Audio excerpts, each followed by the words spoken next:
আরে প্রধানমন্ত্রী তো অনেক দূরে, সাধারণ একজন পাতি নেতা ঢাকার থেকে গ্রামে আসবেন। গ্রামে গ্রাম বললাম না, অশুদ্ধ ভাষায় বললাম। সাধারণ একটা পাতি নেতা ঢাকার থেকে গ্রামে আসবেন। হয়তো তিনি থানা সভাপতির দায়িত্ব পাইছেন অথবা ওয়ার্ড সভাপতি হয়েছেন। এবার তিনি গ্রামে আসবেন। গ্রামে আগেই খবর দেওয়া হয়, প্রাইমারি স্কুলের শিক্ষক আপনাদের ছাত্রছাত্রী নিয়ে রাস্তার দুই ধারে দাঁড়িয়ে থাকেন, আমাকে ফুলেল শুভেচ্ছা দিতে হবে। আগেই খবর দেওয়া হয়, সরকারি মাদ্রাসা, সরকারি স্কুল, সরকারি হাই স্কুল, সরকারি কলেজের সব ছাত্রছাত্রীকে পিচ ডালা রাজপথে দুই দিকে দাঁড় করে রাখা হয়। 10টা 20টা গেট করা হয়। 50টা গাড়ি নিয়ে তিনি আসতেছেন। 10টার সময় ছাত্রছাত্রীদেরকে ওই সকল শিক্ষকেরা রাস্তার দুই ধারে এইভাবে দাঁড় করায় রাখে ফুলের মালা হাতে নিয়া। কিন্তু মগর নেতা সাহেব আসতে এত দেরি। 10টা গেল, 11টা গেল, 12টা গেল, 1টা গেল, 2টার সময় প্রচন্ড রোদের তাপের কারণে অনেক ছাত্রীরা মাথা ঘুরিয়ে পড়ে যায়। মগর নেতা সাহেব আসে না। খোদার কসম, কোন নেতার অধিকার নাই আমার দেশের কোমলমতি সন্তানদেরকে এইভাবে রাজপথে দাঁড় করিয়ে, রৌদ্র আর উত্তপ্ত রোদের মধ্যে দাঁড় করিয়ে কষ্ট দেওয়ার অধিকার নাই।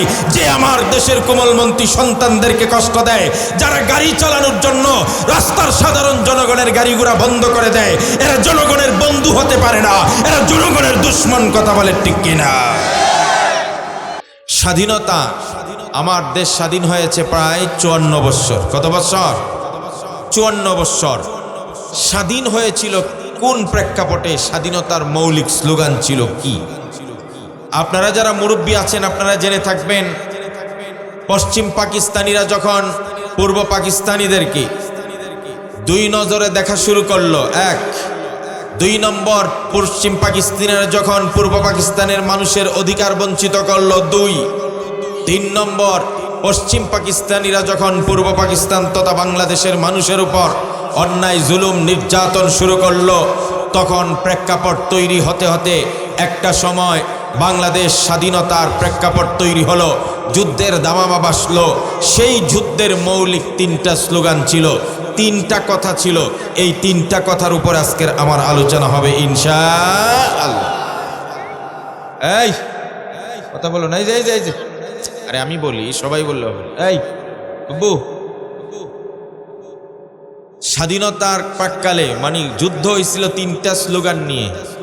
1, সাম্য, সাম্য মানি বোঝাচ্ছি। 2, মানবিক মর্যাদা। 3, ন্যায় বিচার। আপনাদেরকে 3টা বিষয় আগে বুঝাইতে হবে। সাম্য মানি কোয়ালিটিলিটি, ইকুয়ালিটি মানে সমতা, সবাই সমান। এদেশে কেউ রাজা নয় আর কেউ প্রজা নয়। এদেশে কেউ মালিক নয় আর কেউ দেশের কেউ ভাড়াটিয়া নয়। এদেশে সাদা কালো, ধনী গরিব, জোয়ান বড়া, ছোট বড়, নিম্ন বংশ উচ্চ বংশ, সব মানুষ জাতিগত বাংলাদেশি এবং আমরা সবাই সমান। কারো উপর কারো আধিপত্য চলবে না। এই একটা শর্ত ছিল স্বাধীনতার জন্য। 2 নম্বর স্লোগান ছিল মানবিক মর্যাদা। মানুষের যে অধিকারগুলো আছে, হিউম্যান রাইটস, মানুষের শিক্ষার অধিকার, মানুষের বেঁচে থাকার অধিকার, মানুষের বাক স্বাধীনতার অধিকার, কথা বলার অধিকার, ব্যবসা করার অধিকার, চলাফেরার অধিকার, যত ধরনের অধিকার আছে সেই অধিকারগুলো প্রতিষ্ঠা করার জন্যেই আমাদের স্বাধীনতা হয়েছিল, দেশ স্বাধীন হয়েছিল। কয়টা গেল? 2টা। 3 নম্বর, এদেশের গরিব অনাহারী সর্বশ্রেণীর মানুষ যেন ন্যায় বিচার পায়, এই জন্য এই দেশ স্বাধীন হয়েছিল। কেউ যেন বিচারের ক্ষেত্রে বৈষম্যের শিকার না হয়, অন্যায় বিচার যেন না হয়। এই 3টা শর্তের উপর, 3টা বক্তব্য আর 3টা স্লোগানের উপর দেশ স্বাধীন হয়েছে। আমি আপনাদেরকে মুরব্বীদেরকে যদি জিজ্ঞেস করি, যারা দেখতেছেন বাংলাদেশের এই অবস্থা, বর্তমান আজকের দিন পর্যন্ত এই 3টা শর্ত পূরণ হয়েছে? ন্যায় বিচার প্রতিষ্ঠা হয়েছে? মানুষের অধিকার প্রতিষ্ঠা হয়েছে? মানুষের বৈষম্য দূর হয়ে সবাই সমান সমান হয়েছে? কথা বলেন না, হয়েছে? আরে কৃষক বুঝেন না সমান সমান কারে কয়? মন্ত্রীর ছেলে যদি এসএসসি মানে মেট্রিক আয়ে পাস করার পরে মেডিকেল কলেজে ভর্তি হতে চায়, তার জন্য দরজা খোলা। যদি তার রেজাল্ট খুব বেশি ভালো না হয় তাও তার জন্য সরকারি মেডিকেলের দরজা খোলা। কারণ সে মন্ত্রী সাহেবের ছেলে, কারণ সে এমপি সাহেবের ছেলে, সচিবের ছেলে, প্রধানমন্ত্রীর ছেলে। কিন্তু তার চাইতে ভালো রেজাল্ট যদি আমার এই এলাকার একজন কৃষকের ছেলে করে, আপনি লক্ষ লক্ষ টাকার ঘুষ ছাড়া তো কথাই বলতে পারবেন না। ইভেন কি আপনার কোনো মামু খালু অথবা টেলিফোন দেওয়ার কোনো লোক না থাকলে মেডিকেল কলেজে আপনার কৃষকের ছেলে ভর্তি করাবেন দূরের কথা, বারান্দায় ঘেঁষতেই পারবেন না। সমান হইছে? কথা কয় না, সমান হইছে? নিয়ম ছিল মন্ত্রীর ছেলের যেমন অধিকার, কৃষকের ছেলের সমান অধিকার। দেখি প্রতিষ্ঠিত হয়েছে? 54 বছর হয় নাই, এই কথা কিন্তু আমি বলছি না, হয় নাই যে আমি বলছি। কে বলছে? আপনারা বলছেন না? কথা বলেন, কারা বলছেন? আপনারা, কারণ জনগণ বুঝতেছে। এখন আমি আরো 54 বছর যদি অপেক্ষা করি, এইভাবেই দেশ চলে। এইভাবে বলতে কোন ভাবে বুঝছেন? এইভাবে বলতে পৃথিবীতে মানব রচিত যত তন্ত্রমন্ত্র আছে, মানব রচিত যত সংবিধান আছে, ধরনেন মানব রচিত সংবিধান সোশ্যালিজম মানে সমাজতন্ত্র, 2 নম্বর হলো গণতন্ত্র যেটা চলে, 3 নম্বর হলো ধর্মনিরপেক্ষ মতবাদ, আর 4 নম্বর হলো ব্রিটিশের রেখে যাওয়া বিচার ব্যবস্থা। অর্থাৎ এই থিওরি দিয়ে যদি দেশ আরো সামনে চলতে থাকে, যেই থিওরি দিয়া দেশ 54 বৎসর চলল, 54 বৎসরে দেশে সাম্য সমতা প্রতিষ্ঠা হয় নাই, মানুষের অধিকার প্রতিষ্ঠা হয় নাই, ন্যায় বিচার প্রতিষ্ঠা হয় নাই। আপনাদের কাছে আমার জিজ্ঞাসা হলো, এই নিয়মেই যদি, এই থিওরিতেই যদি দেশ চলতে থাকে, আগামী 54 বৎসর পরে মনে হয় প্রতিষ্ঠা হয়ে যাবে। কথা বুঝেন নাই?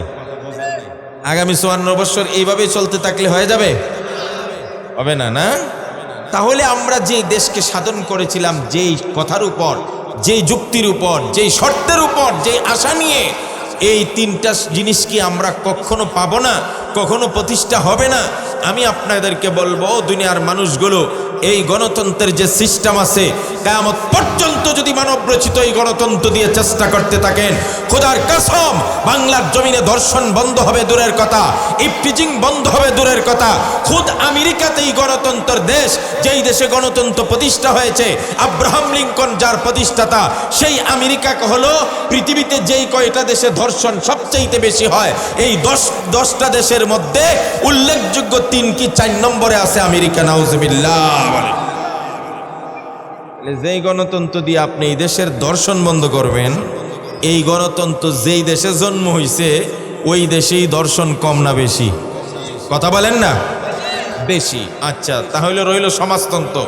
যেমন সামাজিক অনেক আমাদের আছে না বামপন্থী দলগুলা, এরা দেখবেন এমনি বলবে ইসলামী রাজনীতি চলবে না, এমনি বলবে কোরআনের আইন চলবে না, এইমনে বলবে এটা চলবে না, সেটা চলবে না, মুহাম্মাদের ইসলাম চলবে না।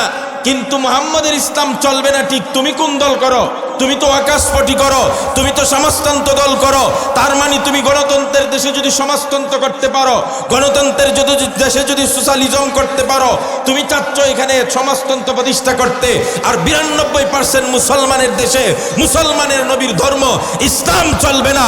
তোমার এত বড় সাহস দিল কে? কথা বলে ঠিক কিনা? চিন্তা করেন, সমাজতন্ত্র এরা প্রতিষ্ঠা করতে পারে। এই বেটারা, এই কি হয়েছে? মেলা নওয়াজ একবার বলছি না, চুপ, কেউ কথা বলবেন না।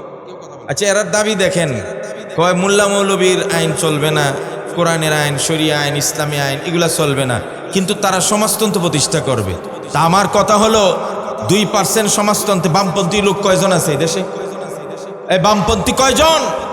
তোমরা যদি এই দেশে সমাজতন্ত্র কায়েম করতে পারো, যেই সমাজতন্ত্রের প্রবর্তক রাশিয়া, চীন, 7 সমুদ্র 13 নদীর ওই পারে যেই তন্ত্র, আজকে সমাজতন্ত্র যারা কায়েম করতে চাও, তোমাদেরকে জানিয়ে দিতে চাই, সমাজতন্ত্র পৃথিবীতে খুব সুন্দরভাবে আবির্ভাব হয়েছিল। তারা মিষ্টি একটা স্লোগান দিয়েছিল, কেউ খাবে না, তা হবে না, তা হবে না।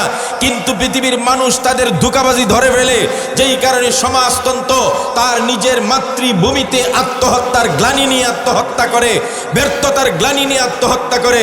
যেখানে নিজেই আত্মহত্যা করেছে, আজকে আমার দেশে সমাজতন্ত্র প্রতিষ্ঠার স্বপ্ন দেখো, খোদার কসম বঙ্গোপসাগরে যদি বাটা লেগে যায়, কর্ণফুলীতে যেমন জোয়ারের আশা করা যায় না, যেই সমাজতন্ত্র তার আপন মাতৃভূমিতে ব্যর্থতার গ্লানি নিয়ে আত্মহত্যা করেছে, আমার দেশে কিয়ামত পর্যন্ত সমাজতন্ত্র প্রতিষ্ঠা হবে না। কথা বলে ঠিক কিনা? তোরা সমাজতন্ত্র প্রতিষ্ঠা করতে পারো স্যার, আমরা ইসলাম প্রতিষ্ঠা করলে গায়ে আগুন লেগে যায়। কথা কয় না কে? আরো জোরে বলেন না কেন? তাহলে গণতন্ত্র গেল, সমাজতন্ত্র গেল, লইল এখন নতুন একটা থিওরি, ধর্ম নিরপেক্ষ মতবাদ। বলেন না, ধর্ম নিরপেক্ষ মতবাদ। অনেকে বলে এই দেশ ধর্ম নিরপেক্ষ মতবাদ, কোনো ধর্মের পক্ষ নাই। নিরপেক্ষ কথাটা একজনই বলতে পারে যে নাস্তিক অথবা পাগল। বলেন, নাস্তিক আর পাগল ছাড়া ধর্ম নিরপেক্ষ কেউ নিজেকে দাবি করতে পারে না। মানে সে কোনো ধর্মেরই দাবিদার না, সে মুসলমান নয়, হিন্দুও নয়, বৌদ্ধও নয়, খ্রিস্টানও নয়। তার মানে তুমি কি নাস্তিক? আর যদি বলো না আমি ভালো, তাহলে বলবো তুমি পাগল, কারণ পাগলের কোনো ধর্ম হয় না। ঠিক তেমনি ভাবে ধর্ম নিরপেক্ষ মতবাদের আমাদের স্বপ্নদশটা হলো ভারত বলে আমরা ধর্ম নিরপেক্ষ মতবাদের দেশ, আমরা সব ধর্মকে সমান অধিকার দেই, সব দেই। আমি আপনাদেরকে জিজ্ঞেস করি, ভারতে সব ধর্ম সমানভাবে চলে, সব ধর্মের নাগরিকরা সমান সুবিধা গ্রহণ করে। যদি ভারত ধর্মনিরপেক্ষ মতবাদের দেশ হতো, তাহলে ধর্মীয় উন্মাদনা সৃষ্টি করে মসজিদ 700 বৎসরের ইতিহাস, বাবরি মসজিদকে টুনকো অজুহাতে ধ্বংস করত না। মসজিদ, গুরুদ্বারা, সিনাগো, পাগোটা, বৌদ্ধদের যত প্রফেশনাল আছে সবগুলো ভেঙ্গে চুরমার করে দিত না। বুঝা গেল ভারত ধর্মনিরপেক্ষতার মতবাদের আড়ালে ধর্মীয় উন্মাদনা সৃষ্টি করে মুসলমানদেরকে গরু জব করার অপরাধে তাদেরকে হত্যা করছে, তাদের বাড়িঘর জ্বালিয়ে দিচ্ছে। খোদার কসম, ইসলামের চাইতে আর কোন মতবাদ এই পৃথিবীর মানুষকে শান্তি দিতে পারে? আমরা প্রমাণ করব ইসলাম একমাত্র থিওরি, ইসলাম একমাত্র মতবাদ, ইসলাম একমাত্র জীবন ব্যবস্থা, কোরআনী আইনের একমাত্র বিচার ব্যবস্থা, যেই বিচার ব্যবস্থার মাধ্যমে আমরা সাম্য, মানবিক অধিকার এবং ন্যায় বিচার প্রতিষ্ঠা করা 100% সম্ভব। কথা বলে ঠিক কিনা? 1 নম্বর সাম্য মানে সমতা, সমান সম্ভব কিনা? কথা বলেন, সম্ভব কিনা? আল্লাহ রাব্বুল আলামিন কোরআনে কারিমে বলেন, ইয়া আইয়ুহান নাসু তাকু, ইয়া আইয়ুহান নাসু ইন্না খালাকনাকুম মিন যাকারিন ওয়া উনসা ওয়া জাআলনাকুম শুউবান ওয়া ক্বাবাইলা লিতাআরাফু ইন্না আকরামাকুম ইনদাল্লাহি আতকাকুম। আল্লাহ রাব্বুল আলামিন বলেন, হে দুনিয়ার মানুষ, আমি আল্লাহ তোমাদেরকে এক নারী আর এক পুরুষ থেকে তৈরি করেছি। তোমাদের আদি পিতার নাম আদম, তোমাদের আদি মাতার নাম হলো হাওয়া। এই দুইজন থেকে দুনিয়ার সব মানুষ তৈরি হয়েছে। তোমাদেরকে আমি বিভিন্ন গোত্রে পাঠাইলাম, কেউ চৌধুরী বংশে, কেউ ভুইয়া বংশে, কেউ পাঠান বংশে, কেউ তালুকদার বংশে, বিভিন্ন বংশ আর গোত্র দিলাম। এটা এই কারণে নয়, আল্লাহ বলেন যে ভুইয়া বংশের মানুষগুলো পাঠান বংশের চাইতে দামি, এটার জন্য নয়। চৌধুরী বংশের মানুষগুলো তালুকদার চাইতে দামি, এটার জন্য নয়। আল্লাহ বলেন সাদা আর কালোর বিভাজন, চৌধুরী আর ভুইয়া বংশের পার্থক্য শুধুমাত্র পরিচয়ের জন্য, যাতে সহজে একজনকে আরেকজন চিনতে পারো। এইগুলা মানুষের মূল্যায়ন আর সম্মানের মানদণ্ড নয়। আমার কাছে মানদণ্ড মর্যাদার হলো ওই ব্যক্তি সবচাইতে দামি, যেই ব্যক্তির মধ্যে আমি আল্লাহর তাকওয়া আর ভয় বেশি থাকে। বুঝে থাকলে বলুন, কেউ চৌধুরী হইলে আল্লাহর কাছে দামি হয়ে যায়, কেউ এমপি হইলে দামি হয়ে যায়, প্রেসিডেন্ট প্রধানমন্ত্রী হইলে দামি হয়ে যায়। খোদার কসম, আল্লাহ বলছেন কোন প্রেসিডেন্ট আর প্রধানমন্ত্রীর ভিতরে যদি তাকওয়া না থাকে, আল্লাহর ভয় না থাকে, পরকালের জবাবদিহিতা না থাকে, আর যদি একটা রিক্সা চালক, ভ্যান চালকের মধ্যে আল্লাহর ভয় থাকে, এমন একজন ভ্যান চালকের দাম আল্লাহর কাছে হাজারো ওই প্রেসিডেন্টের চাইতে দামি। কথা বলে ঠিক কিনা? ইসলাম কতটা সমতা শিক্ষা দেয় বুঝেন না মিয়া। বিদায় হজ্জের ভাষণে নবী করিম সাল্লাল্লাহু আলাইহি ইসলাম সমস্ত সাহাবায়ে কেরামকে, সোয়া লক্ষ সাহাবায়ে কেরামকে সামনে রেখে অনাগত উম্মতের জন্য একটা থিওরি দিয়ে গেছেন, ভালো করে শুনবেন। নবীজি বললেন লা ফাদলা লি আরাবিন আলা আজামিন, ও সাহাবায়ে কেরাম তোমরা হলে আরবি, তোমরা কুরাইশি, তোমরা মক্কার, তোমরা সৌদি আরবের। আমার অনাগত উম্মত কেউ বাঙালি হবে, কেউ চীন হবে, তারা সবাই অনারবি হবে, এরা আরব দেশের হবে না। আমি আজকেই এই থিওরি দিয়ে গেলাম, পৃথিবীর আরবিদের কোনো মর্যাদা অনারবিদের উপর আমি রাখি নাই, সব সমান। আরবিদের কোনো মর্যাদা অনারবির উপর আছে নাকি? খালি তুমি আরব দেশে জন্মগ্রহণ করছো দেখা আমার চিঠি তুমি দামি হয়ে যাবে, এই কথা রাসূল বলছেন? রাসূল বলছেন লা ফাজলা লি আরাবিয়িন আলা আজামি, কোন অনারবিদের উপর আরবিদের কোনো শ্রেষ্ঠত্ব নাই।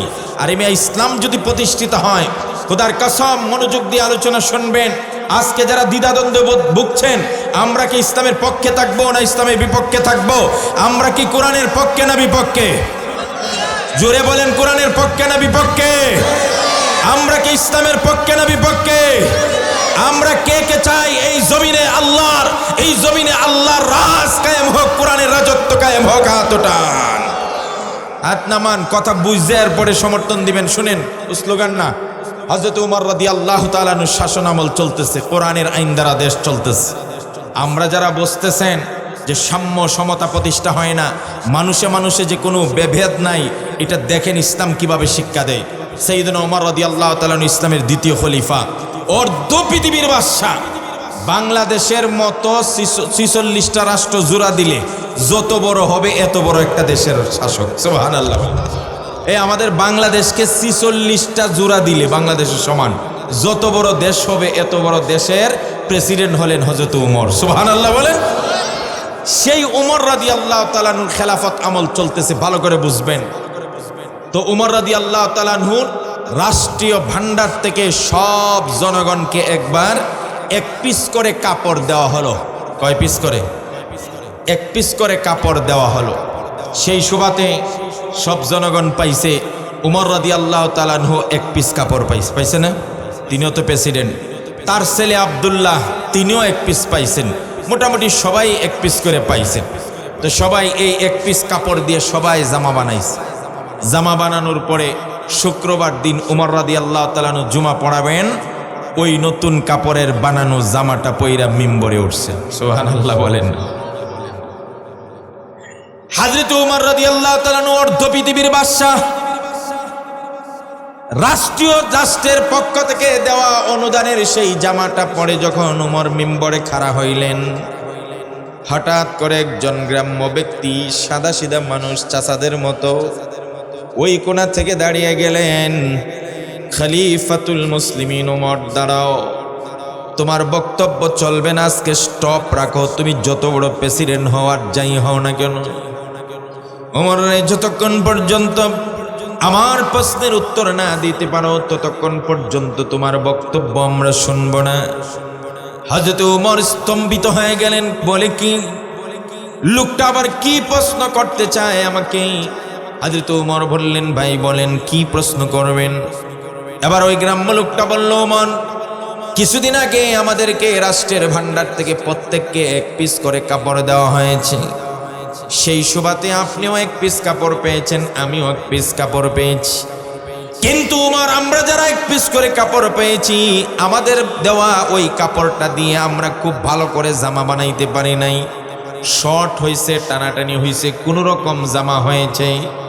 কিন্তু ওমর, তোমার গায়ে যেই জামাটা আমরা দেখতেছি এটা অত্যন্ত ডিলেস ডালা বড়, তাও মানে বোঝা যায় হয় তুমি কাপড় 2 টুকরা নিয়েছ, অথবা তোমার কাপড় আমাদের চাইতে বেশি নিয়েছ, তুমি ক্ষমতা দেখিয়ে, কারণ তুমি প্রেসিডেন্ট।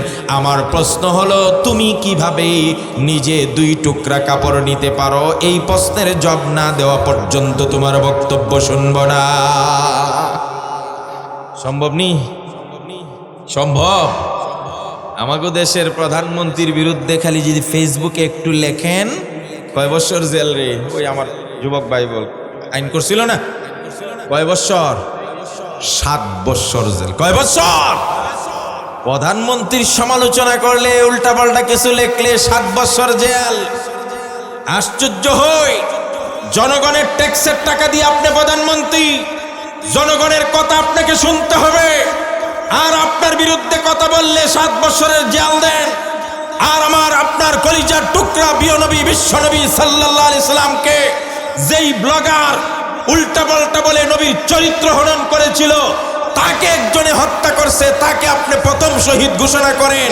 তার মানে বোঝা যায় আপনার মূল্যায়নের দাম নবীর চাইতে বেশি।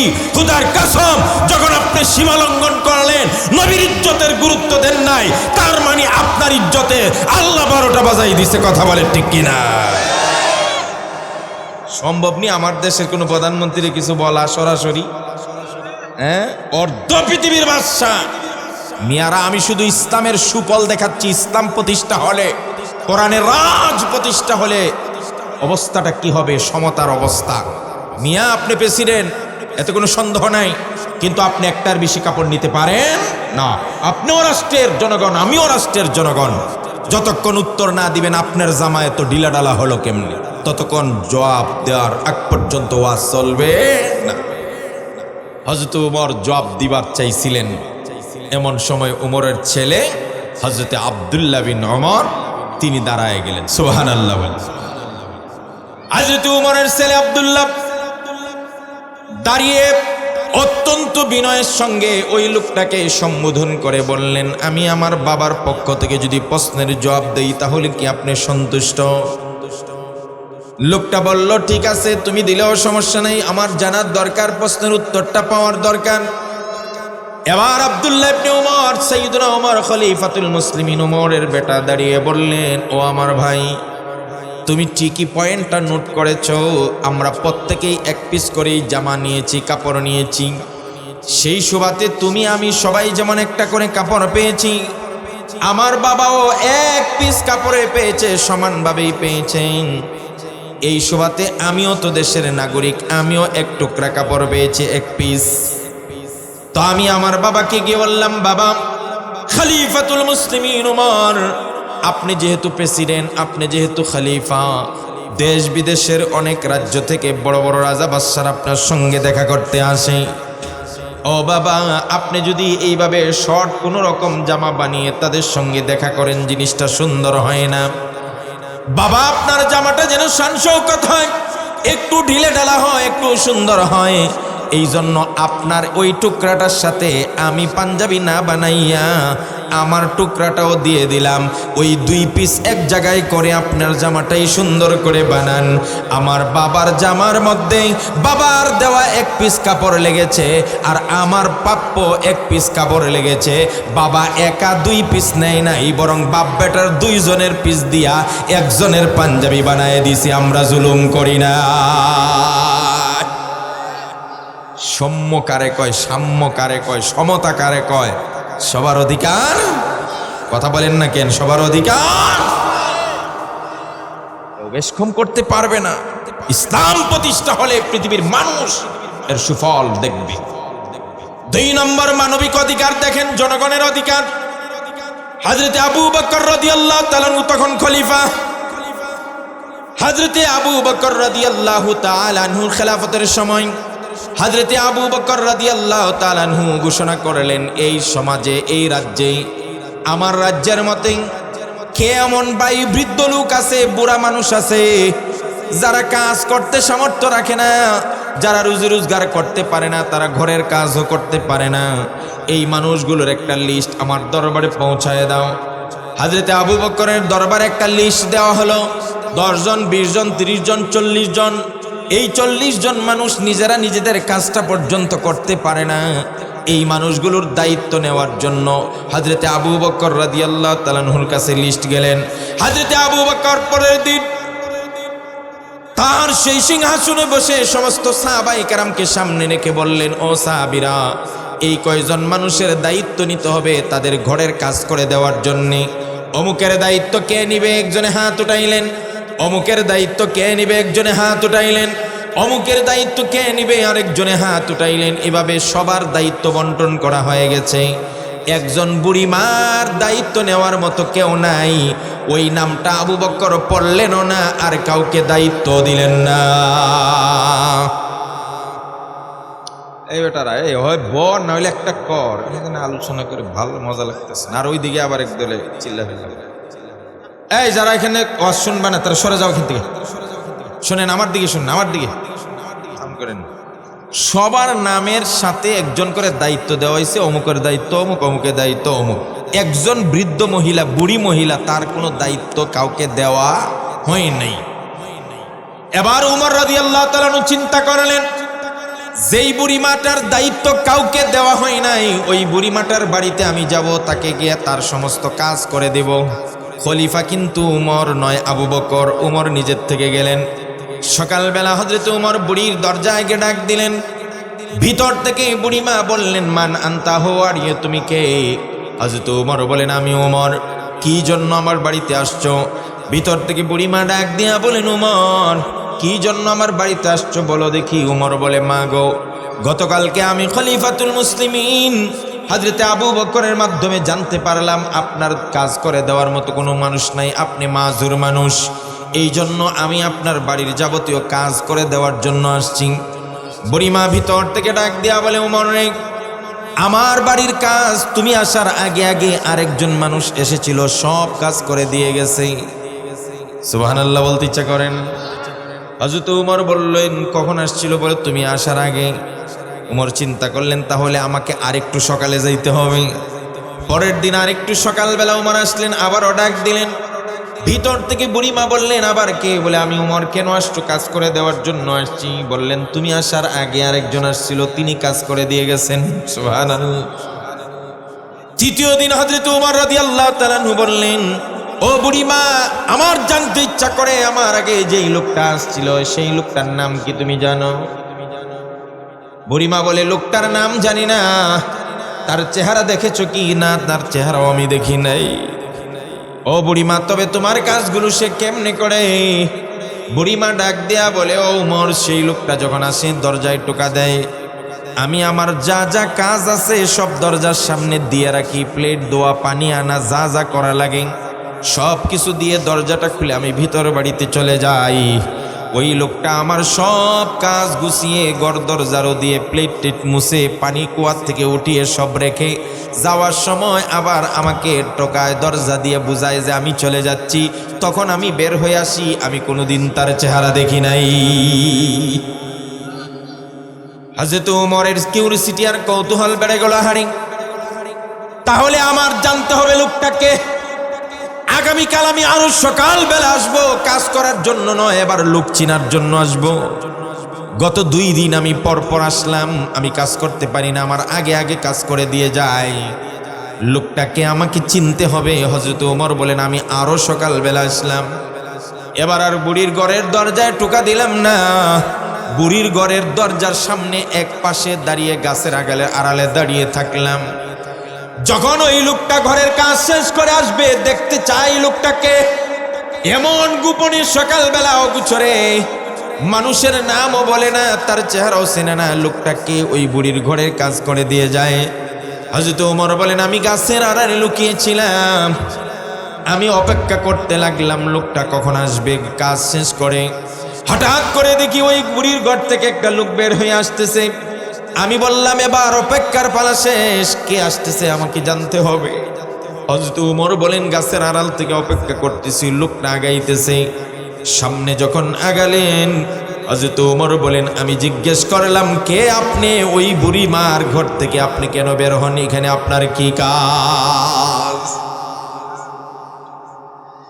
হযরত ওমর যখন লোকটাকে এইভাবে সামনাসামনি জিজ্ঞেস করলেন, চেহারা দেখে দিকে তাকিয়ে হযরতে আবু বকর দেখলেন, আর পরিচয় লুকায়ান যায় না। হযরত ওমর যখন চিনেই ফেলছেন, আর পরিচয় লুকায়ে লাভ নাই, ডাক দেয়া বলেন, ওমর রে, আমি আর কেউ নয়, আমি আবু বকর। আমি যাচ্ছি, আমি প্রতিদিন ওই বুড়িমার বাড়িতে লুকিয়ে লুকিয়ে তার সমস্ত কাজকর্ম সেরে দিয়ে যা। হযরত ওমর বললেন, খলিফাতুল মুসলিমিন, প্রেসিডেন্ট সাহেব, আপনি একটা বৃদ্ধা মহিলার ঘরের কাজ করে দিয়ে যান? সুবহানাল্লাহ বলতে ইচ্ছা করে না? তো বেশ ভালো কথা। আপনার কাছে আমার প্রশ্ন দুইটা। আপনি কাজ করে দিয়ে যান, ঠিক আছে, কিন্তু আপনি 1 নম্বরে আপনি এই ভোরবেলায় আসেন কোন, দিনের বেলা আসতে পারেন না? আরে দিনের বেলা এসে কাজ করে দিয়ে গেলে হয়, এই অন্ধকার থাকতে আসেন কেন? 1। 2 নম্বর, আপনার পায়ে জুতা নাই কেন? খালি পায়ে আসেন কেন? আপনার কি জুতা নাই নাকি ইচ্ছা করে জুতা আনেন না? কোনটা? কয়টা প্রশ্ন হয়েছে? এবার হযরতে আবু বকরের প্রশ্নের জবাবটা ভালো করে মনে রাখবেন। হে ভোটাররা, হে আমার জনগণরা, আমার সাধারণ মুসলমানরা, হাতে পায়ে দিয়ে বলি, ওই খেলাফতের শাসন আমলটা দেখেন। হযরতে আবু বকর ডাক দিয়া বলে, ভাই ওমর, আমি যদি দিনের বেলা আসতাম কাজ করার জন্য, তাহলে আমি তো প্রেসিডেন্ট, আমি যেদিকে যাই আমার পিছনে মানুষ যাইতো। আমি যখন বুড়ির ঘরের কোনো কাজে হাত দিতাম, আমার সাথের লোকগুলো বলতো, প্রেসিডেন্ট সাহেব আপনি কাজ করা লাগবে না, আমরা করে দিচ্ছি।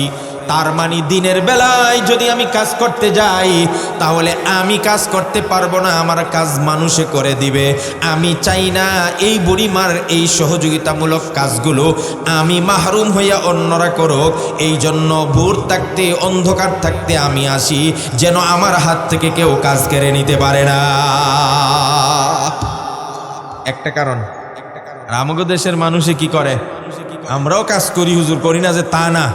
একটা কাশি নেই আর আমার সঙ্গে 500 জন নেতাকর্মী যায়। কয়জন? কথা বলেন না কেন? আর একটা কাশি নিলাম, 500 জন নেতাকর্মী আর 500টা ক্যামেরা। কথা বুঝে না রে? ধান কেটে দেন না। আমরা কৃষকদের জন্য আমাদের কি মায়া, চোখের পানি পড়ে। আমরা কৃষকদের ধান কেটে দেওয়ার জন্য 500 নেতাকর্মী যাই, 500 ক্যামেরা যাই। আমি নিজে একটা পুষ দেই আর আমার একটা ক্ষেতের মধ্যে 500 জন লোক পাড়াইয়া আর ক্যামেরা বন্দি কইরা আমার ক্ষেতের 12টা বাজায়, ধান কাটার কোনো কিছুই হয় না। কথা বলে ঠিক কিনা? খোদার কসম, তোমাদের এই বাটপারি আর ধোঁকাবাজির কারণে জনগণ তোমাদেরকে লাল কার্ড দেখিয়েছে। কথা বলে ঠিক কিনা? এটা বুঝি কৃষকের সহযোগিতা করা? হ্যাঁ? আবু বকর বলেন, আমি যদি অন্ধকারে না যাইতাম, তাহলে মানুষ আমার পিছনে যাইতো, এদের জ্বালায় আমি কাজ করতে পারতাম না। যদি সত্যিকার জনগণের বন্ধু হও আর জনগণের কাজ করতে চাও, তাহলে নেমে যাও খালে বিলে। যেই সমস্ত রাস্তা ভাঙ্গা, ওই রাস্তাগুলো সরকারি টেন্ডারের অপেক্ষা না করে জনগণকে বলো, আসো আমি নিজেও মাটি নেব, কোদাল নিব, আমরা সবাই মিলে রাস্তা চলাচলের ব্যবস্থা করব। সত্যিকার নেতা হলে জনগণের কাঁধে কাঁধ মিলিয়ে নামো, তাতেই বোঝা যাবে কে আপন আর কে বর। যদি সত্যিকার জনগণের বন্ধু হও, জনগণের কাতারে দাঁড়াতে হবে। কথা বলে ঠিক কিনা? প্রশ্ন নম্বর 1, যাতে করে নিজে কাজ করতে পারে এই জন্য লুকিয়ে যায়। আচ্ছা, এটা ভালো কথা। তো জুতা নেন না কে?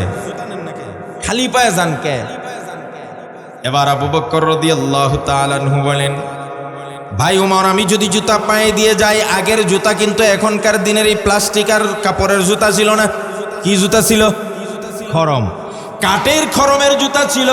আপনারা যারা খরমের জুতা দেখেছেন, হয়তো কোনো মুরব্বী দেখেছেন, আমিও দেখার সৌভাগ্য হয়েছিল। আমার দাদার আমলের জোর জুতা ছিল, শুধুমাত্র আঙ্গুলটা এভাবে থাকতো আর বাকিটা কাঠ বিছানো থাকতো। আঙ্গুলে লাগিয়ে যখন হাঁটতো, তখন পিছনের সাইড থেকে দপাস দপাস বাড়ি খাইতো। হযরতে আবু বকর রাদিয়াল্লাহু তাআলা আনহু বলেন, ভাই ওমর, আমি যদি জুতা পা দিয়ে আসি, আমি যে টাইমে আসি এই টাইমে অনেক মানুষ ঘুমিয়ে থাকে। অনেক মানুষ রাতের বেলা অসুস্থ থাকার কারণে সারা রাত ছটপট করে ঘুমাইতে পারে না। শেষ রজনীতে হয়তো তার চোখটা লেগেছে। আমি যখন আমার রাজ দরবার থেকে বুড়ির বাড়িতে আসব, রাস্তার 2 পাশে যে বাড়িগুলো আছে, এই বাড়ির মাঝখান দিয়ে হাঁটার সময় আমার পায়ের খরমের জুতার আঘাতে অনেক মানুষের ঘুম ভেঙে যাবে। ভাই উমর রে, আমি প্রধানমন্ত্রী আর প্রেসিডেন্ট হইয়া জনগণের ঘুমের ডিস্টার্ব করার আমার কোনো নৈতিক অধিকার নাই। চিল্লা আল্লাহু আকবার বলা যায় না? আরো জোরে বলেন আল্লাহু আকবার। আর আমার দেশের নেতাকর্মীরা, প্রধানমন্ত্রী গেলে তো মোটামুটি 4 ঘন্টা সব স্টপ। গাড়িঘোড়া স্টপ। আরে প্রধানমন্ত্রী তো অনেক দূরে। সাধারণ একজন পাতি নেতা ঢাকার থেকে গ্রামে আসবেন, গ্রামে গ্রাম বললাম না, অশুদ্ধ ভাষায় বললাম।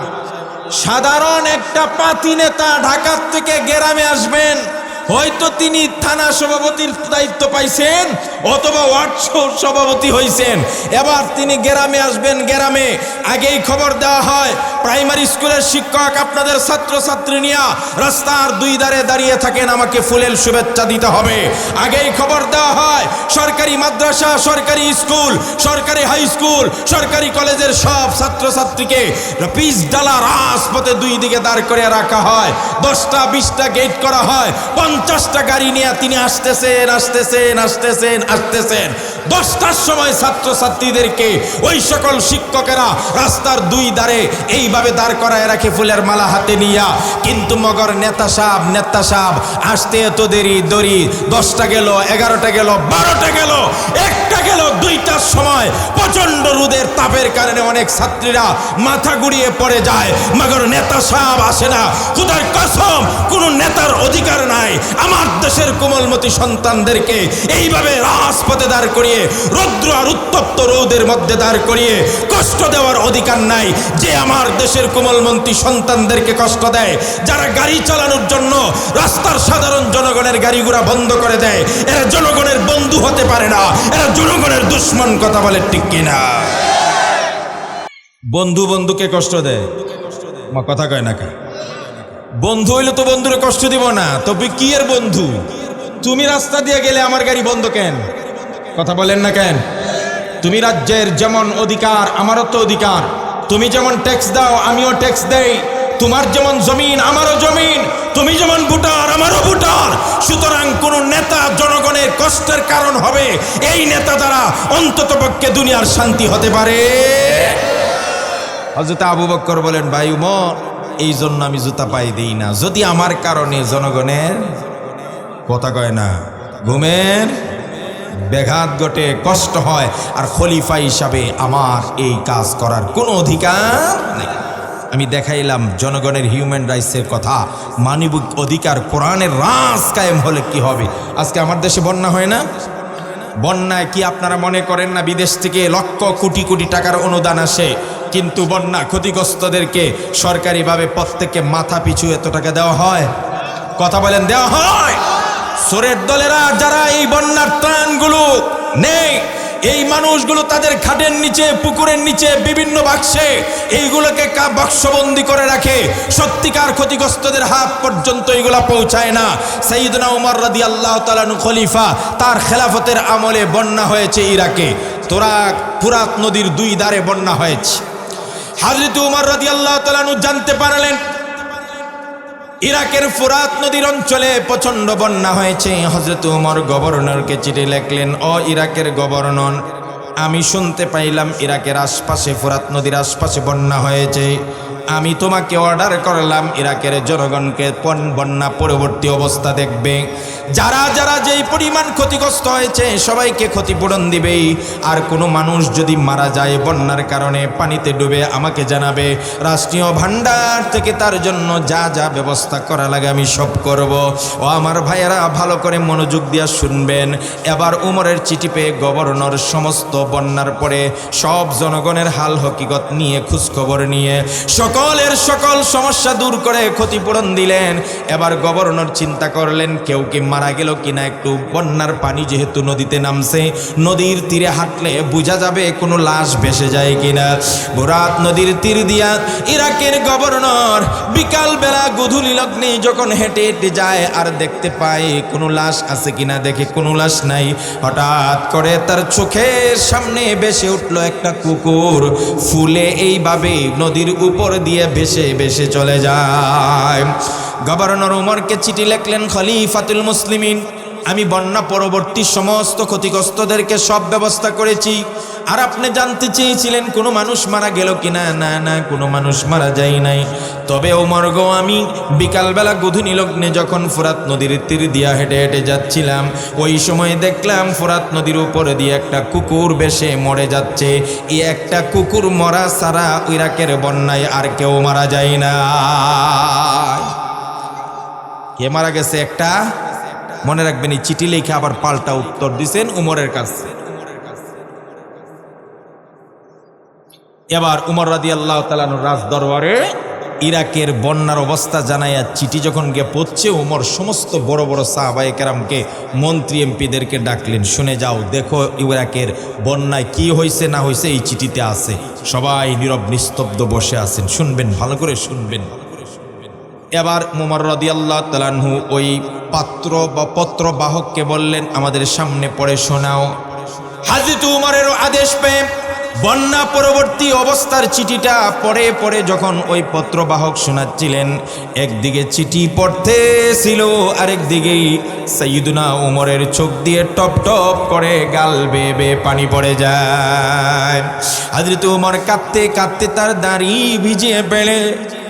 সাহাবায়ে কেরাম আশ্চর্য হয়ে গেলেন, আরে উমর কাঁদতেছে কেন? চিঠি পড়া যখন বন্ধ হলো, এবার সাহাবীরা জিজ্ঞেস করলেন, উমর খলিফাতুল মুসলিমিন, জানি না আপনার কান্নার কারণ কি। এই চিঠি পড়ার পরে আমরা যা বুঝতে পারলাম, বন্যায় বড় কোনো ক্ষতি হয় নাই, আর কোনো মানুষও মারা যায় নাই, শুধুমাত্র উমর একটা কুকুর ফোরাত নদীর উপরে দিয়ে ভেসে গেছে, মরে একটা কুকুর মরা ছাড়া আর কোনো খবর আমরা পাই নাই। উমর গো, তবে আপনি কেন কান্না করতেছেন? এবার উমর রাদিয়াল্লাহু তাআলা আনহু ডাক দেয়া বলেন, ও আমার নবীর সাহাবীরা, ও আমার মন্ত্রী পরিষদের সদস্যরা, তোমরা জানো না আমি উমর একজন ছিলাম রাখাল বালক, আমি ছিলাম সন্ত্রাস, আমার কোনো কাজকর্ম ছিল না। আমার বাবা আমাকে বলতো, উমর রে, তুই কয়েকটা বকরি আর ছাগলের পেট ভরাইতে পারস না, তুই বড় হলে কি করে খাবি? আজকে ওই আল্লাহ কোরআনের রাজ কায়েম করার কারণে আর কোরআনের মহব্বতের কারণে আমাকে অর্ধ জাহানের বাদশা বানাইছেন। ও আমার নবীর সাহাবীরা, কিয়ামতের কঠিন ময়দানে আমার আল্লাহ যদি আমাকে জিজ্ঞেস করে, আরে উমর, তুই তো ছিলে একটা সন্ত্রাস, তুই ছিলে একটা রাখাল বালক, আজকে তোরে আমি আল্লাহ অর্ধ জাহানের বাদশা বানাইলাম, খলিফা বানাইলাম, তোমার শাসনামলে একটা কুকুর না খেয়ে কেন ফোরাত নদীর উপর দিয়ে মরে ভেসে গেল, এটার জবাব না দেওয়া পর্যন্ত তোমাকে ছাড়া হবে না। ও আমার নবীর সাহাবীরা রে, ওই আল্লাহর সামনে জবাবদিহিতা করার ভয়ে আমি চোখ দিয়ে টপ টপ করে পানি ছেড়ে দিচ্ছি। কি মনে করেন ইসলামের রাজ কারে কয়? আরে এটা ইসলামী উমরের, শুধু উমরের কাল কাহিনী শোনাচ্ছি তা নয়। ভারতের প্রয়াত প্রধানমন্ত্রী ইন্দিরা গান্ধী বলতেন, পাক ভারত উপমহাদেশে উমরের মতো একজন শাসক যতদিন না আসবে, খোদার কসম ততদিন এই পাক ভারত উপমহাদেশে শান্তি আসবে না। কথা বলে ঠিক কিনা? আমার দেশের নেতারা মানুক আর না মারুক, ভারতের প্রয়াত প্রধানমন্ত্রী সে নিজে স্বীকার করে বলেছেন, উমরের মতো শাসক যতদিন না আসবে ততদিন পর্যন্ত এই দেশ শান্তি হবে। সুপ্রিয় ভাইয়েরা আমার, আমি আর একটা উদাহরণ দিব। আমরা পাইলাম কি কি? 1 নম্বর পাইলাম সমতা কারে কয়, 2 নম্বর পাইলাম মানবিক অধিকার কেমনে প্রতিষ্ঠা হয়, 3 নম্বর হইল ন্যায় বিচার। এইটা বলেই আমি শেষের দিকে যাব, আপনারা ধৈর্যহারা হবেন না। ন্যায় বিচার, ইসলামী রাষ্ট্রের মৌলিক একটা কাঠামো হলো ন্যায় বিচার। গরিবের হক যতটুকু বিচার পাওয়ার, বড় লোকের হক সমান পাওয়ার। আপনারা কি মনে করেন আমাদের দেশে গরিবের কোনো বিচার আছে? সবাই বলেন আছে? আরে ব্রিটিশ প্রবর্তিত বিচার ব্যবস্থা এখনো আছে। এই ব্রিটিশের রেখে যাওয়া বিচার ব্যবস্থার অর্থই হলো, টাকা আছে যার, ভালো করে খেয়াল করবেন, টাকা আছে যার, উকিল আছে তার। বলেন, মুখস্থ করেন, কথা কয় না, আমি কি অবাস্তব কথা বলতেছি? বলেন, টাকা আছে যার, উকিল আছে, উকিল আছে যার, বিচার আছে তার। টাকা নাই যার, উকিল নাই তার, আর উকিল নাই যার, বিচার নাই। আপনারা কি কথাটা বিশ্বাস হয়? আপনারা নিজেরা তো এটা পরীক্ষিত, তাই না? বসুন্ধরা, বাংলাদেশের কয়েকটা শিল্প প্রতিষ্ঠানের একটা হলো বসুন্ধরা। বসুন্ধরার এক ছেলে হলো আনবীর, শুনছেন না নাম? সে মার্ডার করছে কয়েকটা। শুধুমাত্র একটা মার্ডারের কথা বলি, একটা মার্ডারকে ধামাচাপা দিয়ে তাকে মুক্ত রাখার জন্যে যখন যে সরকার আসছে, কোটি কোটি কোটি টাকা তার কাছ থেকে খাইছে। কে বলছে, দেখ যদি টাকা না দেস ওই হত্যা মামলা জাগাইয়া দিব। সে বইয়ের 1 বস্তা টাকা দিছে, বস, মুখ বন্ধ। আনবীরের একটা পশমও কেউ হেলাইতে পারে নাই, অথচ প্রকাশ্যে দিবালোকে সে হত্যা করেছে। আজকে যদি ইসলামী রাষ্ট্র ব্যবস্থা হতো, খোদার কসম প্রেসিডেন্টের ছেলেও যদি হত্যা করত, সবার সামনে তাকে ফাঁসির কাস্টে ঝুলতে হতো। কথা বলে ঠিক কিনা? একটা ঘটনা শুনেন, খুব মজার ঘটনা, খুব ভালো করে শুনেন। সহিহ বুখারীর হাদিস আসছে, ফাতে মক্কা, মক্কা বিজয়ের সময় মক্কার এক মহিলা চুরি করছে। মহিলাটার নাম হলো ফাতেমা বিনতে আল আসওয়াদ আল খুয়াইজ মাখজুমিয়া, বনি মাখজুম গোত্রের সম্ভ্রান্ত ফ্যামিলির। সম্ভ্রান্ত বুঝেন, ধরেন না আমাদের দেশে দুই তিনটা কয়েকটা ফ্যামিলি আছে না, কথা কয় না, এমন একটা ফ্যামিলির একজন মহিলা চুরি করছে, করার পরে ধরাও খাইছে। এই মহিলাটার নামও ফাতেমা। বলেন এই মহিলাটার নাম কি? ফাতেমা। এবার ওই মহিলার যে বংশ আছে সবাই চৌধুরী, পাঠান, মন্ত্রী, এমপি, সবাই বড় লোক। এরা চিন্তা করলো ইসলামী রাষ্ট্রে চুরি হইলে তার শাস্তি কি? সবাই বলেন না। কোরআনে কারীম আমাদেরকে বলছেন, আস-সারিকু ওয়াস-সারিকাতু ফাকতাউ আইদিয়াহুমা জাযাআম বিমা কাসাবা নাকালাম মিনাল্লাহ।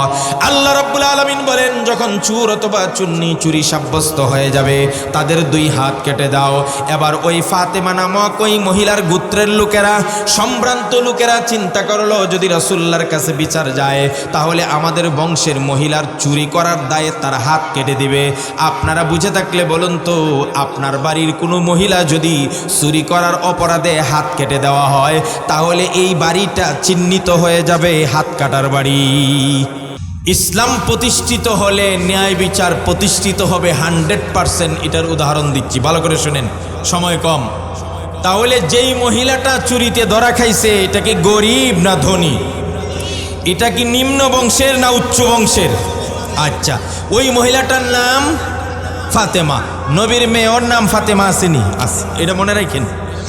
এবার ওই মহিলার গোত্রের লোকেরা চিন্তা করলো যদি নবী মুহাম্মাদের কাছে বিচার যায় তাহলে তার হাত কেটে দিবে, আর হাত কেটে দিলে এই বাড়ি চিহ্নিত হয়ে যাবে। এই বলে এটা কোন বাড়ি? ওই যে এক বাড়ির এক মহিলা চুরির দায়ে হাত কাটছেন, এটা ওই বাড়ি। কথা কয় না কা? তাহলে এরা সমাজে মুখ দেখাইতে পারবে। এই জন্য এই মহিলার যত মুরব্বী আছেন, লিডার ফেডার আছেন বংশের, এরা সবাই চিন্তা করলো রাসূলুল্লাহর কাছে একটু সুপারিশ করা যায় কিনা, যে বিচারটারে একটু হালকা করে দেওয়া যায় কিনা।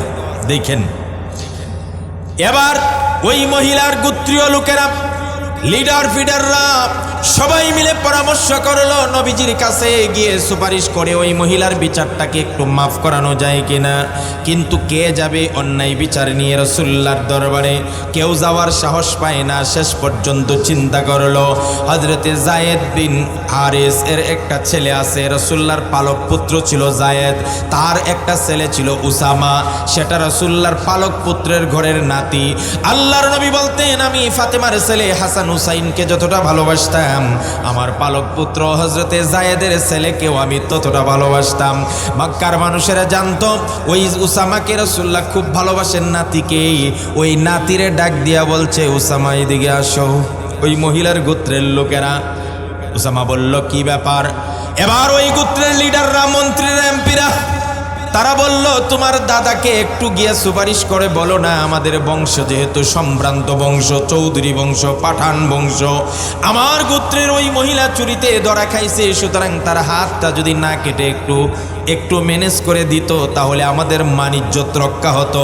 উসামারে, তুমি তো পারো তোমার দাদার কাছে একটু সুপারিশ করতে, কারণ তুমি দাদার কাছের লোক। কথা কয় না কা? এবার উসামা হিতাহিত চিন্তা না করে নবীজির কাছে গেলেন, গিয়ে বললেন, ইয়া রাসূলুল্লাহ, ইয়া হাবিবাল্লাহ, যেই মহিলাটা চুরিতে ধরা খেয়েছে এটা কিন্তু সম্ভ্রান্ত ফ্যামিলির মানুষ, এটা অত্যন্ত মার্জিত সভ্য বংশের একটা মানুষ, সুতরাং এই মহিলার বিচারটা একটু হালকা করে দেওয়া যায় না? যেই মাত্র উসামা রাসূলুল্লাহর সামনে আল্লাহর আইনের বিরুদ্ধে শিথিল করার জন্য, মাফ করার জন্যই কথা বলছে, সাথে সাথে বুখারীর হাদিসের মধ্যে লেখেন, ফাতালাওয়ানা ওয়াজহু রাসূলিল্লাহি সাল্লাল্লাহু আলাইহি সাল্লাম, এই অন্যায় আবদার শোনার সাথে সাথে আল্লাহর নবীর চেহারা লাল হয়ে যায়। বুঝছেন মিয়া, ন্যায় বিচার কারে কয়? নবীজির চেহারা লাল হয়ে যায়। এরপরে নবীজি উসামাকে বলে আতুকাল্লিমুনি মিন হুব্বি ফি হাদ্দিম মিন হুদুদিল্লাহ, এ উসামা তোমার কত বড় সাহস, আল্লাহর বিধান দণ্ডবিধি, চুরি করলে হাত কাটো, এটা যেই করুক এই দণ্ডবিধির বিষয়ে আমার কাছে সুপারিশ নিয়ে আসছো, এটা মাফ করে দিব, এমন অন্যায় সুপারিশ নেওয়ার অধিকার আর সাহস তোমাকে কে দিয়েছে? এই কথা যখন বলছে উসামা থরথর করে কাঁপতেছে। এবার কাঁপতে কাঁপতে বললেন ইস্তাগফিরলি ইয়া রাসূলুল্লাহ, হুজুর আমাকে মাফ করেন, আমি বুঝতে পারি না, আর জিন্দগিতে এই কাজ করব না। আল্লাহ রাসূল বলেন যাও, সন্ধ্যার সময় সব সাহাবীদেরকে, বড় বড় লিডারদেরকে, বড় বড় নেতাদেরকে এক জায়গায় করো, আমি গুরুত্বপূর্ণ জাতির উদ্দেশ্যে ভাষণ দিব। এবার সবাইকে এক জায়গায় করা হলো। রাসূলুল্লাহ মিম্বরে বসলেন, মিম্বরে আল্লাহর প্রশংসা করলেন, প্রশংসা করার পরে বললেন হে আমার উম্মতেরা শুনে রাখো, ইসলামী আইন কাকে বলে, ন্যায় বিচার কাকে বলে, কোরআনের রাজ প্রতিষ্ঠা হলে সমাজে কতটা মানুষ ন্যায় বিচার পাবে শুনে রাখো। রাসূল বলেন তোমরা যেই কাজটা আজকে করেছো, যে গরিব মানুষ যদি বিচার করে, অন্যায় করে, তার উপর আল্লাহর দণ্ড চালু করো, তার হাত কাটো, আর যদি কেউ বড় লোক করে তার বিচার করো না। এই কারণে অতীতের অনেক উম্মতকে আল্লাহ ধ্বংস করেছে, তারা দুর্বলদের উপর সব আইন জারি করত, আর সবলরা যখন অন্যায় করত তারা মাফ করে দিত। সুতরাং তোমাদেরকে আজকে একটা কথা আমি পরিষ্কার মনে রাখি, ভালো করে শুনে রাখো, বলে রাখছি, ওয়াল্লাযী নাফসু মুহাম্মাদিন বিয়াদিহি, ওই আল্লাহর কসম, রাসূল বলছেন ওই আল্লাহর কসম, যেই আল্লাহর কাছে আমার মুহাম্মদের জান, ওই আল্লাহর কসম। এই তো গেল অন্য একটা মহিলা চুরি করছে, যেই মহিলাটার নাম ফাতেমা, কিন্তু সে আমার মেয়ে নয়। লাউ আন্না ফাতিমাতা বিনতা মুহাম্মাদিন সারাকাত লাকাতাতু ইয়াদাহা, আজকে ওই মহিলাটা যদি, ওই মহিলা না হয়ে আমার মেয়ে ফাতেমা যদি চুরি করত, আর আমি যদি জানতে পারতাম, খোদার কসম আমার মেয়ে ফাতেমার হাত কাটতে বিন্দু পরিমাণ ছাড় দিতাম না। আল্লাহু আকবার বলেন। কি বুঝলেন? কি বুঝলেন? ইসলামী আইন কাকে বলে, আর ইসলামিক আইন প্রয়োগ হলে, কোরআনের রাজ কায়েম হলে কি পরিমাণ ন্যায় বিচার প্রতিষ্ঠা হবে। রাসূল বলেন আমার মেয়ে ফাতেমাও যদি চুরি করত, আমি তার হাত কাটতে সামান্য দ্বিধা করতাম না, সামান্য চিন্তাও করতাম না, সাথে সাথে হাত কেটে দিতাম। আল্লাহু আকবার বলেন। এতে গেলে একটা বিচার, আর একটা বিচার না দেখাইলে বুঝবেন না ইসলাম কেন আমরা চাই, কেন আমরা কোরআনের রাজ চাই, কোরআনের আইন চাই, আমরা কেন সৎ লোকের শাসন চাই, আমরা কেন ইসলাম প্রতিষ্ঠা করতে চাই। হযরত আলী যখন খলিফা, তখন তার একজন বিচারক বানাইছে, নাম হলো কাজী সুরাই, কাজী সুরাই। এখন তার নিযুক্ত করা বিচারকের কাছে একটা বিচার গেছে। কি বিচার? আলীর একটা লোহার বর্ম ছিল, লোহার বর্ম, পোশাক আর কি, এই পোশাকটা হারায় গেছে। হঠাৎ করে বাজারে গিয়ে দেখে এক ইহুদির কাছে এই পোশাক। আলী বললেন এই লোক, এটা তো আমার পোশাক। ইহুদি বলে না এটা আমার পোশাক। আলী বলেন আমার পোশাক, ইহুদি বলে আমার পোশাক। দুইজনে লাগছে ঝগড়া। ইহুদি বলে এটা যে তোমার পোশাক, তোমার কোনো প্রমাণ আছে? কয় না, আপাতত আমার কাছে প্রমাণ নাই, কিন্তু আমি এটা চিনি, এটা আমার পোশাক, আমার এটা চুরি হয়ে গেছে। কয় না, কিছুতেই যখন মানে না, তখন খলিফাতুল মুসলিমিন প্রেসিডেন্ট আলী বলল তাইলে চলো আমরা বিচারকের কাছে যাই। গেছে আদালতে। আদালতে গিয়ে এক পাশে দাঁড়াইছে আলী, আর এক পাশে দাঁড়াইছে ওই ইহুদি চুর। কথা কয় না কা? আলী হইলেন প্রধানমন্ত্রী আর ইহুদি হইল চুর। দেখেন এখন দুইজন দাঁড়াইছে, আলী বাদী আর ওই লোক বিবাদী। বিচারক যে সুরাই, এটা আবার আলীর নিযুক্ত করা বিচারক। ধরেন না কথার কথা, আমার দেশের প্রধানমন্ত্রী, তিনি প্রধান বিচারপতি, ঘুরে পেঁচিয়ে তিনি নিয়োগ দিলেন। এবার তার আদালতেই রানিং প্রধানমন্ত্রীর বিচার গেছে। এবার শুনেন মজার কথা। বিচারক বলল আলী আপনি তো মহামান্য প্রধানমন্ত্রী, আপনার কি আরজি, কি বাদী বলেন। বললেন যে যাবো না বিচারক সাহেব, আমার লোহার একটা বর্ম ছিল, এই লোহার বর্মটা গত কয়েকদিন আগে হারিয়ে গেছে, আর এই হারানো বর্মটা আমি ইহুদির কাছে পাইছি। ওই যে ইহুদির কাছে বর্মটা দেখতেছেন, এটা আমার বর্ম, এটা হলো আমার দাবি। এবার ইহুদিরে বলল তোমার কি দাবি? ইহুদি বলল না বিচারক, এটা আমার পোশাক, আমার বর্ম, এটা আগের থেকে আমার। এটা আলী মিথ্যা কথা বলতেছে। আলী বলে আমার, ইহুদি বলে আমার। এখন নিয়ম হইল প্রমাণটা দিবে কে? প্রমাণটা দিবে যে দাবি করে। কথা কয় না কা? এই ঘড়িটা আমার হাতে আছে না? আমার হাতে আছে, তো এটা আমারই। এখন আপনি বলতেছেন এই ঘড়িটা আমার, তো প্রমাণকে আমি দিব না আপনি দিবেন? কথা বুঝেন না? ফতোয়ার কিতাবে লেখা আছে, আমি তো মুফতি সাহেব, আল বাইয়িনাতু আলাল মুদ্দাঈ ওয়াল ইয়ামিনু আলা মান আনকারা। জমির দখল যদি একজনের থাকে সে প্রমাণ দিবে না, যে দাবি করবে সে প্রমাণ দিবে, আর যার দখলে আছে বড় জোর সে কসম খাইয়া বলতে পারে যে না এটা আমারই। প্রমাণ তুমিই দিবে যেহেতু তুমি দাবি করতেছ। এবার বিচারক এব আলী, ইহুদিও বলে আমার, তুমিও বলে আমার, কিন্তু পোশাকটা কিন্তু বর্তমানে কার কাছে আছে? ইহুদির কাছে আছে। সুতরাং দাবি করতেছে আলী, প্রমাণটা কে দেওয়া লাগবে? হ্যাঁ, ভালো করে বুঝছেন, কে দেওয়া লাগবে? এখন বিচারপতি বলে ঠিক আছে আলী, প্রমাণটা আপনাকেই দিতে হবে। এখন আলী বলেন, বিচারপতি আমার দুইটা প্রমাণ আছে, একটা হলো আমার ছেলে হাসান, আর একটা হলো আমার আজাদকৃত একটা গুলাম ছিল এরা দুইজনে জানে চিনে এই পোশাকটা দে আমার। তাহলে কয়টা প্রমাণ হয়েছে? সবাই বলেন না কয়টা? হিসাব মতে এই দুই প্রমাণের ভিত্তিতে আলীকে বিচারকে রায় দিয়ে দেওয়ার কথা, কিন্তু আলীর নিযুক্ত বিচারপতি কি বলে শুনেন। হযরতে আলীর নিযুক্ত বিচারপতি কাজী শুরায় বললেন, আলী আপনি একটা রং কথা বলছেন, আপনার পক্ষে সাক্ষী হিসাবে আপনার ছেলের সাক্ষী গ্রহণযোগ্য নয়, কারণ ছেলে তো বাবার পক্ষেই সাক্ষী দিবে, আবার আপনার আজাদকৃত গুলামও আপনার পক্ষেই সাক্ষী দিবে। সুতরাং গুলামের সাক্ষী আপনার পক্ষে গ্রহণ করা যাবে না, আবার আপনার ছেলের সাক্ষীও আপনার পক্ষে গ্রহণ করা যাবে না। আপনার ছেলে আর গুলাম বাদ দিয়া অন্য কোনো মানুষের সাক্ষী যদি থাকে তাহলে উপস্থাপন করতে পারেন। ও দুনিয়ার মানুষগুলো যেই মাত্র এই কথা বলছেন, আলী বললেন বিচারপতি তাহলে আমার কাছে আর কোনো সাক্ষী নাই। সাথে সাথে বিচারপতি রায় দেয়া দিল, এই বর্মটা ইহুদিরই। আলী তোমার কাছে যেহেতু প্রমাণ নাই, সুতরাং তোমার পক্ষে আমি রায় দিতে পারলাম না। চিন্তা কি আপনারা করতে পারতেছেন? আরে মিয়া, যেই প্রধানমন্ত্রী বিচারক বানাইছে সেই বিচারক আজকে প্রধানমন্ত্রীর বিরুদ্ধে রায় দিয়া দিল। আমার দেশে যদি তার বানানো কোনো বিচারপতি যদি প্রধানমন্ত্রীর বিরুদ্ধে রায় দিতেন, তাহলে মিস্টার সিনহা সাহেব তো জান বাঁচাইয়া বিদেশে পলায়ন কইরা জান বাঁচাইছে। আর যদি এইভাবে উল্টা রায় দিত প্রধানমন্ত্রীর বিরুদ্ধে, টুকরা টুকরা করা হতো। কথা বলেন ঠিক কিনা? এটাই ইসলাম আর অন্য মতবাদের মধ্যে পার্থক্য। আলী টু শব্দটা করে নাই। বিচারপতি আপনি যা ভালো মনে করছেন সেটাই আমি মেনে নিলাম। ইহুদির সেই বর্ম যখন ইহুদি দেখলো, আরে বাবার এটা কোন ধর্ম রে, এটা কোন ধর্ম যেই ধর্মে প্রধানমন্ত্রী তার নিযুক্ত বিচারপতি তার বিরুদ্ধে রায় দেয়, অথচ প্রধানমন্ত্রীও জানে বিচারকও জানে এই বর্মটা আলীর, কিন্তু সাক্ষী প্রমাণ না থাকার কারণে প্রধানমন্ত্রীর পক্ষে বিচারপতি রায় না দেওয়াতে প্রধানমন্ত্রী বিচারককে কিচ্ছু বলে নাই, বরং সন্তুষ্ট চিত্তে বিচার মেনে নিয়েছে।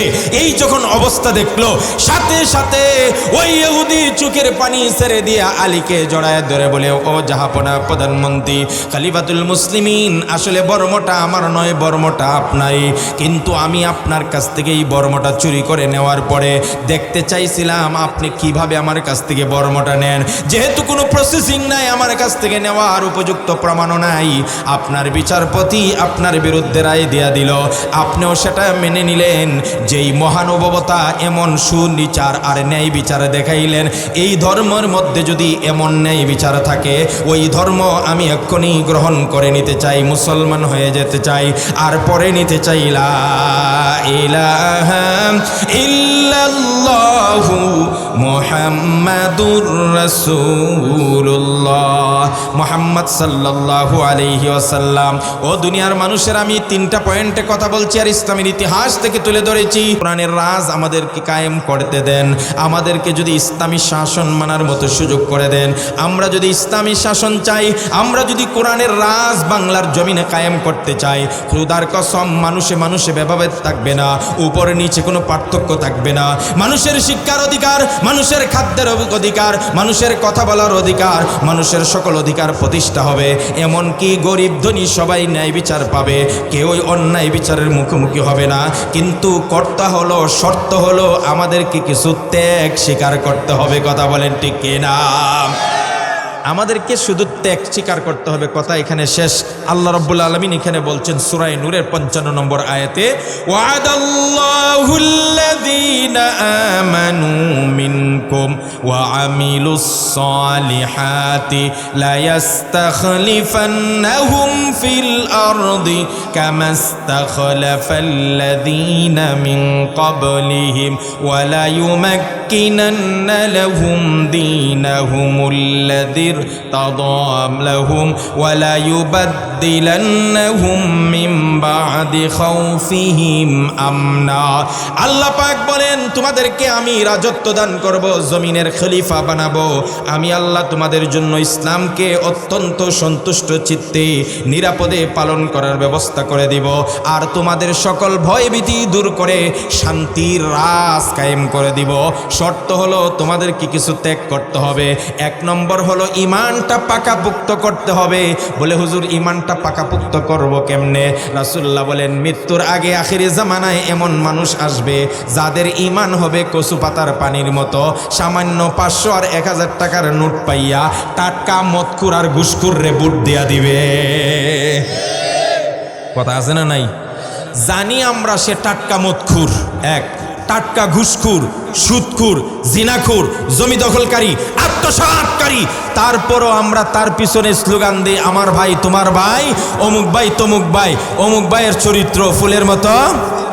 অথচ নামাজ নাই, 1 ওয়াক্ত আর গাঞ্জা টানে 5 ওয়াক্ত, তারেও আমরা ফুলের মতো পবিত্র কই। কারণ কি জানেননি? কারণ হইল 1000 টাকার বান্ডিল পাইছে, 500 টাকার বান্ডিল পাইছে। খুদার কসম এই দেশের জনগণ আগে ঘুষ খায়, এরপরে অন্যরা খায়, মন্ত্রী এমপি চেয়ারম্যানরা খায়। বলবেন হুজুর এটা কোন কথা বললেন? আমি আপনাদেরকে বলি, ভালো করে কান খুলে শুনে রাখবেন।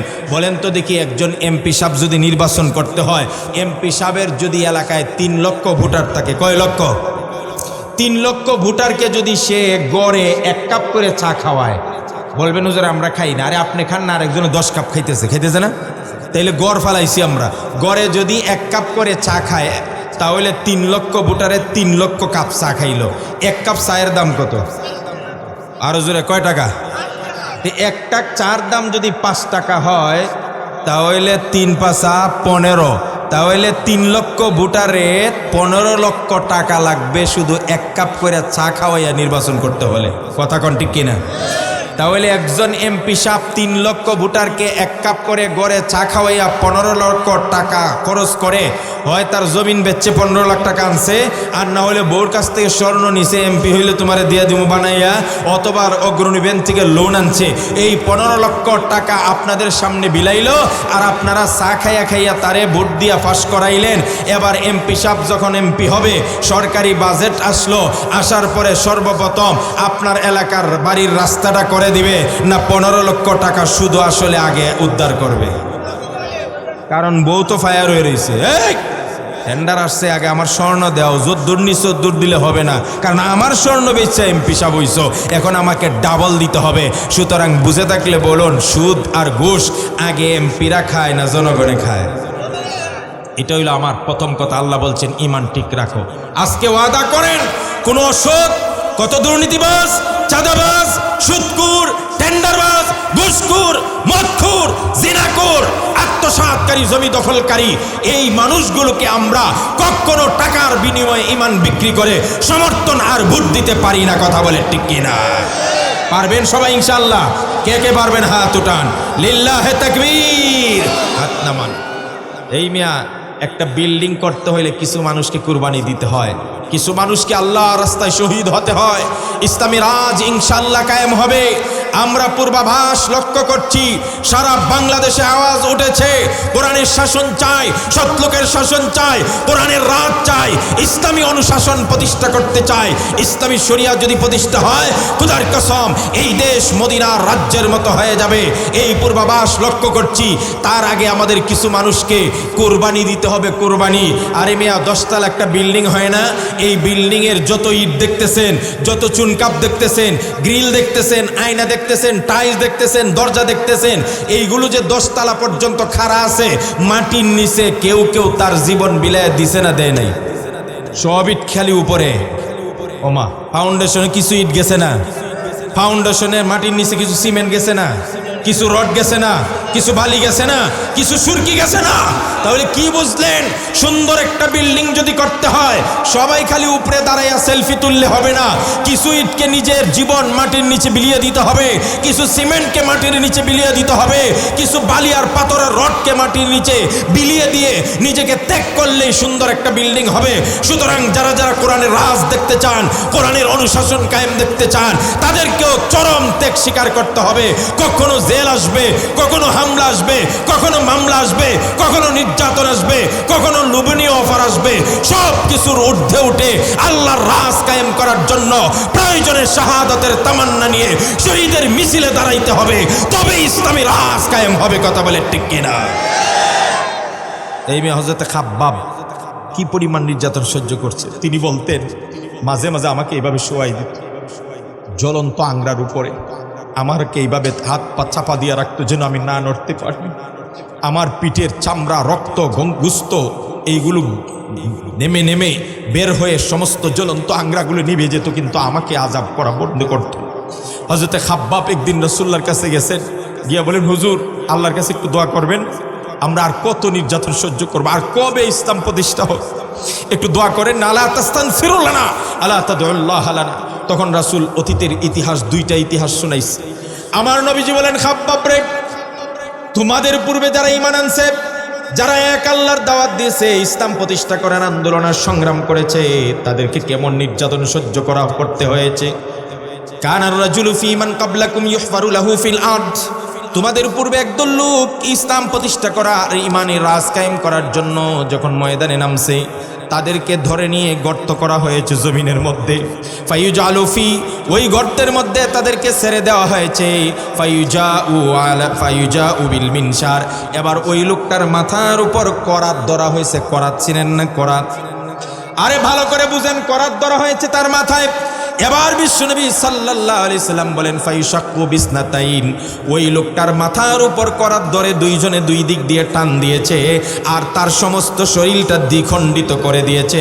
ওয়ামা ইয়াসুদ্দুহু যালিকা আন দীনিহি। ওরে খাব্বাব, এরপর ওই লোকটা আল্লাহর রাজ কায়েম করা, দিন প্রতিষ্ঠার আন্দোলন থেকে সরে যায় নাই। সুবহানাল্লাহ। এক আরেকটা ইতিহাস রাসূলুল্লাহ শুনাইলেন।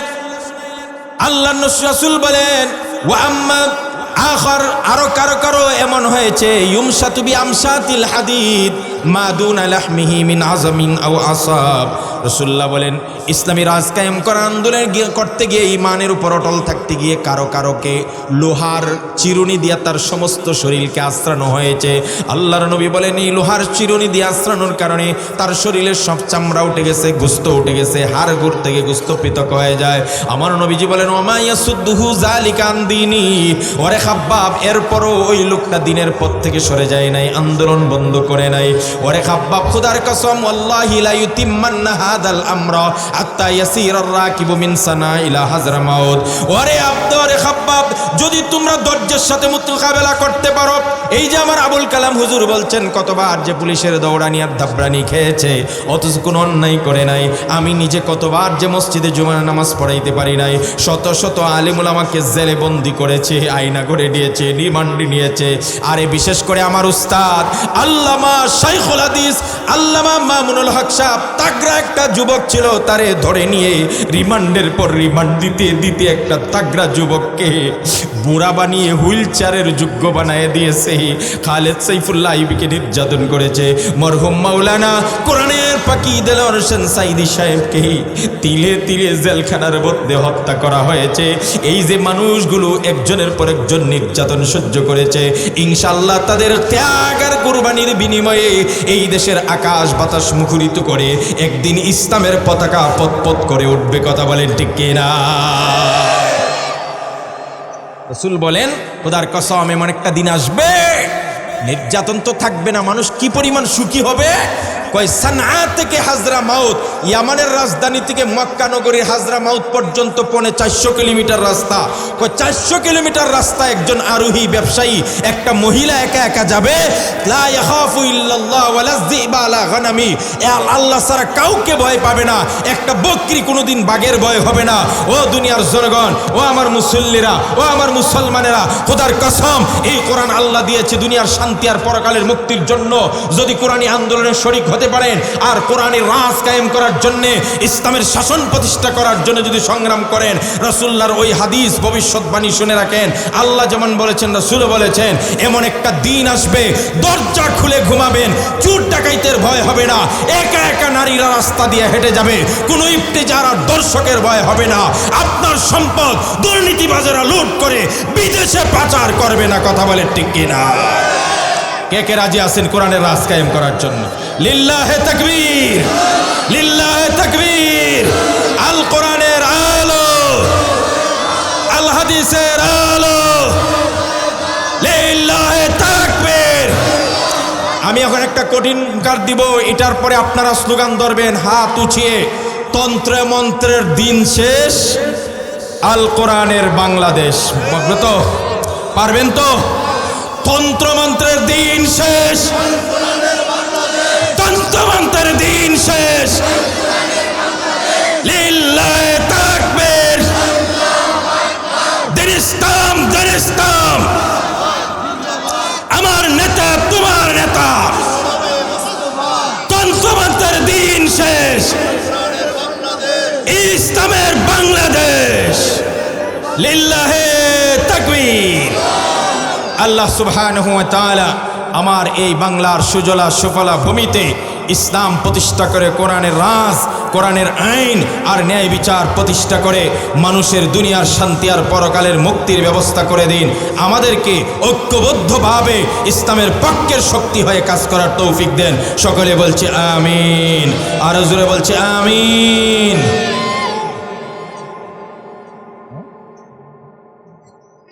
ও আমার মহিলা মা বোনরা আশেপাশে আছেন? আছে। মহিলা মা বোনদের জন্য আমি 4টা কথা বলে শেষ করব। মহিলাদের জন্য কথা 4টা। আল্লাহ রাসূল সাল্লাল্লাহু আলাইহি সাল্লাম বলছেন, ইদা সাল্লাতিল মারআতু খামসাহা ওয়া সামাত শাহরাহা ওয়া হাফিজাত ফারজাহা ওয়া আতাআত বালাহা কিলা লাহা উদখুলিল জান্নাতা মিন আইয়ি আবওয়াবিন শি'তি। রাসূল বলেন, কোনো মহিলা যদি 4টা কাজ করে তাহলে আল্লাহ তার জন্য জান্নাতের 8টা দরজা খুলে দিবেন, যেই দরজা দিয়ে খুশি সেই দরজা দিয়ে ঢুকে যাবে। সুবহানাল্লাহ বলেন। তাহলে আমাদের মা বোনদের কাজ কয়টা? এই মা বোন যারা আছেন খুব ভালো করে স্মরণ রাখবেন, 4টা কাজ আপনাদের। 1 নম্বর, রাসূল বলেন সাল্লাত খামসাহা, 5 ওয়াক্ত নামাজ পড়তে হবে। নামাজ, ইসলামী রাষ্ট্রের মূল বুনিয়াদ হলো নামাজ। আল্লাযীনা ইম্মাক্কান্নাহুম ফিল আরদ আকামুস সালাত। যদি কোনো ইসলামী শাসক আসে তার প্রধান কাজ হবে প্রাপ্তবয়স্ক নারী পুরুষ সবার জন্য নামাজকে বাধ্যতামূলক করা। নামাজ যদি সমাজে প্রতিষ্ঠা হয়, খোদার কসম এই সমাজে কোনো সময় অশ্লীলতা অন্যায় থাকতে পারে? এক, তাহলে মা বোনরা 5 ওয়াক্ত নামাজ পড়বেন। 2 নম্বর, সামাত শাহরাহা, রমজান মাসে রোজা রাখবেন। 3 নম্বর, হাফিজাত ফারজাহা, লজ্জাস্থান হেফাজত করবেন, পর্দার সাথে চলবেন, বেপর্দা যাব না, পরকিয়া করব না, পরপুরুষের সাথে যাব না, আমরা অন্যায় অশ্লীলতা করব না, আমার ইজ্জতকে আমি রক্ষা করব। এটা হলো 3 নম্বর। 4 নম্বর, রাসূল বলেন ওয়া আতাআত বালাহা, স্বামীর আনুগত্য করবেন। এই 4টা কাজ যদি কোনো মা বোন করে, আল্লাহ রাব্বুল আলামিনের নবী বলেন ওই মা বোনদের জন্য আল্লাহ জান্নাতের 8টা দরজা খুলে দিবেন। সুবহানাল্লাহ। সে যে দরজা দিয়ে ইচ্ছা সেই দরজা দিয়ে প্রবেশ করবে। কাজ কয়টা? নামাজ কয় ওয়াক্ত, তারপরে রমজান মাসের, তারপরে ইজ্জতের হেফাজত করা, পর্দার সাথে চলা, আর 4 নম্বর স্বামীর আনুগত্য করা।